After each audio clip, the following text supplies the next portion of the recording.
देखते हैं अगला क्वेश्चन 30 का 2 नंबर कह रहा है 20 को 4 भागों में बांटे जो एपी में हो और पहले और चौथे का गुणनफल तथा दूसरे और तीसरे का गुणनफल का अनुपात 2:3 हो। तो चलिए यहाँ पे मान लेते हैं, माना एपी की 4 संख्याएं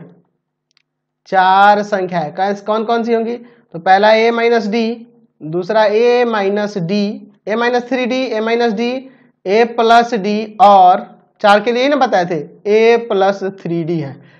4 संख्याएं यह होंगी प्रश्न से। अच्छा, ये 20 को ही ना 4 भागों में बांटे हैं, तो इन चारों का योग जो होगा 20 होगा।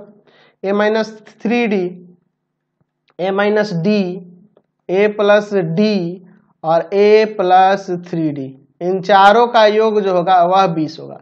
चलिए a माइनस 3d है, a माइनस डी है, ब्रैकेट हटा देते हैं, नहीं भी हटाते डायरेक्ट भी काट सकते थे। चलिए बराबर में 20, 3d कट जाएगा, dd कट जाएगा, 4a बराबर में 20, यानी a का मान 5 आ जाएगा। अच्छा, अब प्रश्न से क्या कह रहा है आगे? तो अब आगे कह रहा है क्वेश्चन में कि पहले और चौथे का गुणनफल, a माइनस डी और a माइनस 3d और a प्लस 3d, पहले और चौथे का गुणनफल। और क्या कह रहा है? दूसरे और तीसरे का गुणनफल, तो दूसरा a माइनस डी और तीसरा a प्लस डी।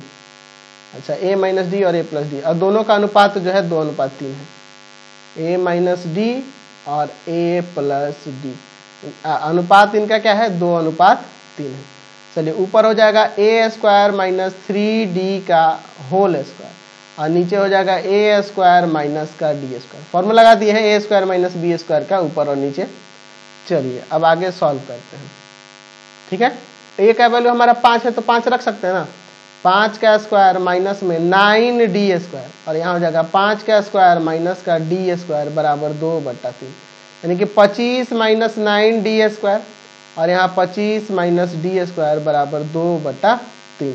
तो यहाँ पे क्रॉस मल्टीप्लाई करते हैं, तो इसमें इससे करेंगे तो हो जाएगा 50 माइनस का 2d स्क्वायर, ठीक है, और इसमें गुना करेंगे तो हो जाएगा 75 और माइनस का 27d स्क्वायर।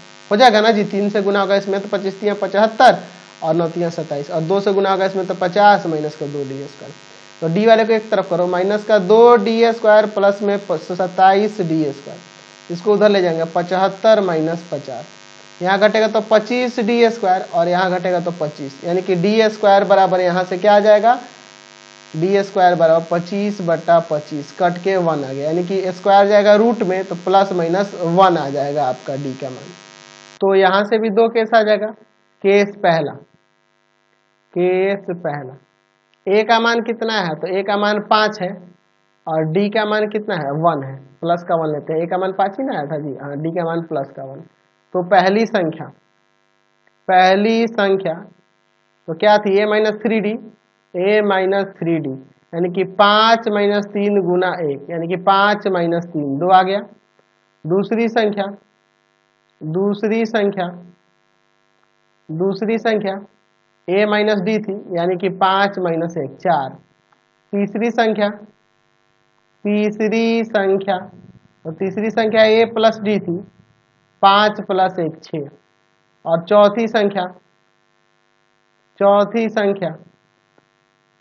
संख्या a प्लस 3d, यानी कि 5 प्लस 3 गुना 1, तो 5 प्लस 3 यानी कि 8 आ जाएगा। तो 2 4 6 8।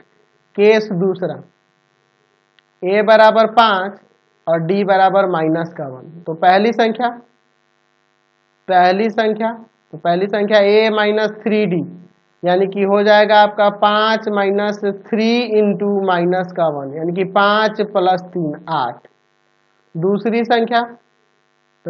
संख्या a माइनस डी है, यानी कि 5 माइनस 1, यानी कि 5 प्लस 1 6 आ जाएगा।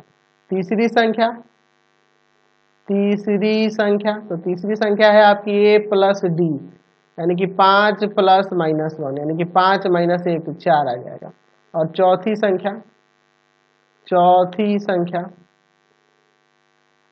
संख्या क्या है? तो चौथी संख्या a प्लस 3d है, यानी कि 5 प्लस 3 इंटू माइनस 1, यानी कि 5 माइनस 3 2।